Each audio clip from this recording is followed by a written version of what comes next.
வணக்கம் தலைவா, அனைவருக்கும் இனிய வணக்கம். இன்னைக்கு நம்ம இந்த ஒரு வீடியோல இதை பற்றி பார்க்க போறோம் அப்படின்னு பார்த்தீங்கன்னா, டிஆர்பி மற்றும் பள்ளி கல்வித்துறையில வந்திருக்க மிக மிக முக்கியமான தகவல்களை இந்த ஒரு வீடியோல நம்ம பார்க்கலாம். அரசு உதவி பெறும் பள்ளிகளில் ஊதியம் பெறுவதில் மிகப்பெரிய சிக்கல் வந்திருக்கு. என்னன்றதை பற்றி நம்ம பார்க்கலாம். டெட்ல பாஸ் பண்ணவங்களுடைய சான்றிதழ்கள் எப்பொழுது வெளியிட போறாங்க? நிறைய பீப்புள் வந்து பார்த்தீங்கன்னா இப்போ டெட்ல பாஸ் பண்ணிட்டு அப்பாயின்மெண்ட் ஆர்டரு உங்களுடைய டெட் பாஸ் சர்டிஃபிகேட்டுக்காக வெயிட் பண்ணிட்டு இருக்காங்க. ஸோ அந்த சர்டிஃபிகேட் எப்போ வெளியிட போகிறாங்க அப்படின்றத பற்றி இந்த வீடியோவில் முழுமையான தகவலை நம்ம பார்க்கலாம். மேலும் 2013-17 டெட்ல பாஸ் பண்ண போஸ்டிங் எப்போ போட போகிறாங்க என்பதை பற்றியும் இந்த ஒரு வீடியோவில் பார்க்கலாம். தற்காலிக ஆசிரியர்கள் 19,000 பேர் எடுக்க போகிறதா சொல்லியிருக்காங்களே, இதோடைய உண்மைத்தன்மை என்ன அப்படின்றத வீடியோவில் பார்க்கலாம். ஸோ நீங்கள் நம்முடைய சேனலை முதல் முறையாக பார்க்குறீங்க அப்படின்னா மறக்காமல் சப்ஸ்கிரைப் அண்ட் பெல்லை கிளிக் பண்ணி வச்சுக்கோங்க. வாங்க வீடியோக்குள்ளே போகலாம்.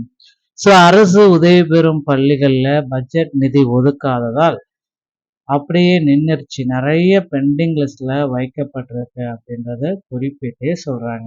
ஸோ அரசு உதவி பெறும் ஆசிரியர்களுடைய ஊதியம் பெறுவதில் கடும் சிக்கல். பட்ஜெட் நிதி ஒதுக்காததால் அரசு உதவி பெறும் ஆசிரியர்கள் ஊதியம் பெறுவதில் சிக்கல்கள் ஏற்பட்டிருக்கு. அரசு உதவி பெறும் பள்ளி ஆசிரியர்களுடைய ஊதியங்கள் இன்னும் ப்ராப்பரா போடல. அந்த நிதி அந்தந்த மாவட்ட கல்வி அலுவலர்கள், மாவட்ட தொடக்க கல்வி அலுவலர்களின் கணக்குகளுக்கு பிரித்து அனுப்பப்படும். ஆனால் இந்த நிதியாண்டுக்குரிய பட்ஜெட் நிதி இதுவரை சிவகங்கை உட்பட பெரும்பாலான மாவட்டங்களுக்கு அனுப்பப்படவில்லை. மேலும் பள்ளிகளிலிருந்து ஊதிய பட்டியல், ஈடிய விடுப்பு, நிலுவைத் தொகை போன்ற பணப்பணங்களுக்கான பட்டியல் தயாரிக்கப்பட்டு மாவட்ட கல்வி அலுவலகம் முன்பு ஒவ்வொரு மாதமும் 15ஆம் தேதிக்குள் கருவூலத்துக்கு அனுப்பி வைத்தால் மட்டும்தான் மாத இறுதி நாளில் ஊதியம் பெற முடியும்.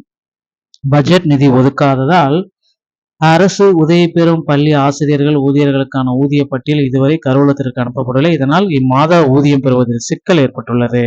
இது குறித்து அரசு உதவி பெறும் பள்ளி ஆசிரியர்கள் சில குறைகளில் மாநிலம் முழுவதும் உள்ள பலாயிரக்கணக்கான ஆசிரியர்கள், ஊழியர்கள் உதவி பெறும் பள்ளிகளில் பணிபுரிகின்றனர். பட்ஜெட் நிதி ஒதுக்குவதில் தாமதம் ஏற்பட்டதால் இந்த மாத ஊதியம் குறித்து காலத்தில் பெற முடியாத சூழ்நிலை உள்ளது. ஸோ விரைந்து நடவடிக்கை, ஊதிய ஒதுக்கீடு, பணப்பலன்களை வழங்க நடவடிக்கை எடுக்கப்படும் என்று குறிப்பிட்டு சொல்லிட்டாங்க. அடுத்து வந்து பார்த்தீங்கன்னா 2013-17 டெட்ல பாஸ் பண்ணவங்களுக்கு உண்டான போஸ்டிங் போடணும் அப்படின்ற மாதிரி தேர்தல் வாக்குறுதிகள் போயிட்டு இருக்குங்க. ஸோ நிச்சயமா தேர்தல் வாக்குறுதிகளில் குறிப்பிட்ட மாதிரி டெட்ல பாஸ் பண்ணவங்களுக்கு உண்டான போஸ்டிங்ஸ் விரைவில் எதிர்பார்க்கலாங்க. அடுத்து யூஜிடிஆர்பி, பிஆர்டி உடைய 2026 நோட்டிஃபிகேஷன்கள் அனைத்தும் விரைவில் பப்ளிஷ் பண்ண போறாங்க. இப்பந்தே உங்களை தயார்படுத்தி கொள்ளுங்கள்.